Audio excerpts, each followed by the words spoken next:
ये बैठे हुए मेरे साथ कैसर शेख साहब, मैं इनको रिस्पेक्ट करती हूँ। इन्होंने शुरू दिन से आके अपनी पार्टी में कहा, प्रोग्रामों में आके कहा कि मिफ्ता इस्माइल बेड़ा गर्क कर देगा इकोनॉमी का, और उसने किया। और उसके बाद जो जितनी भी लीक्स आई, जो कुछ है, पता चला कि शहबाज शरीफ भी कह रहा है कि जी माशरत का बेड़ा गर्क ही इसने किया, मरियम भी कह रही है कि इसको तो कुछ आता ही नहीं है।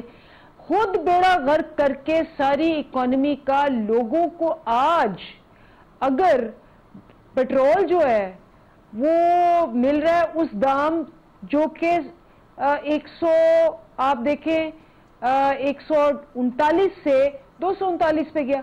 आप देखें रुपया जो था वो 178 से अब 220 पे है। और कौन आया उसको ठीक करने?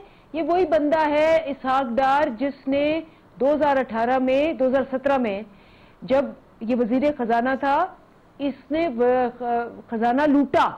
खजाना लूटने के बाद जब इसको कहा गया कि भाई तुम्हारे पास तो 85 लाख थे और तुम्हारे पास 890 लाख कैसे आ गए, तो वो मुल्क से भाग गया, स्मगल हो गया। हकान अब्बासी साहब जो प्राइम मिनिस्टर थे, उन्होंने जहाज में डाला और उसको ECL से भी तोड़ के ले गए। अब वही वजीर खजाना जिसने पाकिस्तान का खजाना लूटा था, वो वापस आ गया पाकिस्तान के खजाना भरने और पाकिस्तान को मुस्तहकम करने। नवाज शरीफ साहब ने मरियम को साथ बिठा के जो प्रेस टॉक की है कल, उसमें उन्होंने ये कहा है कि हमारे दौर में लोग खुश थे, जितनी महंगाई हुई है वो इमरान खान के ज़माने में हुई है और आज भी जो महंगाई है उसका जिम्मेदार भी इमरान खान है।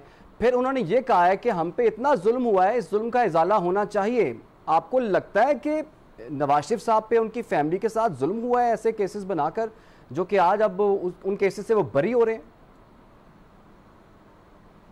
सबसे पहली बात तो यह है कि वो कल जो था मैं मारा गया लुटा गया वाली वो जो उनके एपिसोड नंबर 100 था, आप ये देखें, स्टेचर देखें एक बंदे का कि जी 3 दफा प्राइम मिनिस्टर रहा है और बैठ के रहा है मैं मर गया, मेरी बीवी, मेरा बच्ची, मेरी बेटी, मेरा भाई, वो सारा फैमिली का चक्कर।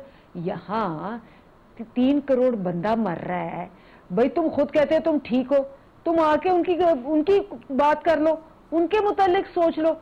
जिनका तुम पेट काट के लूट के अपने बच्चों के लिए तुमने 4 वहां फ्लैट्स बनाए हुए हैं, और जब तुम्हें पूछते हैं तुम मुल्क से भाग जाते हो, तुम कन्विक्टेड हो। सुप्रीम कोर्ट ने तुम्हें कहा है कि तुम ना सादिक हो ना अमीन हो। सुप्रीम कोर्ट ने तुम्हें कहा है कि तुम एक मुजरिम हो, तुम्हारे पे 10 केस और हैं, और अब तुम अपने जो है कातिल और क्या नाम है वजीर खजाना लूटने वाले और अपने भाई को, जिसपे फर्द जुर्म आयद होना था जिस दिन वो प्राइम मिनिस्टर बन गया, उसके जरिए अपने आप को एक क्लीन स्लेट दे रहे हो। और तुम समझते हो कि लोग 22 करोड़ अवाम तुम्हारी इस चीज को खरीदेंगे? यही तो वजह है कि इनकी पॉपुलैरिटी ऐसी है। केसेस तो खत्म हो रहे हैं। मैं सबसे पहले अपनी बात आपसे ही कह रहे हैं, मैं जरा बात कंप्लीट कर लूं। देखिए, ये समझते हैं कि लोग बेवकूफ है कि केसेस क्यों खत्म हो रहे हैं। केसेस ये खुद खत्म करा रहे हैं। जब जो डाकू है, जो वो बैठा हुआ है ऊपर, और वो सारे डाकू पकड़ने वाले नैब ये वो सबको बंद करवा रहा है।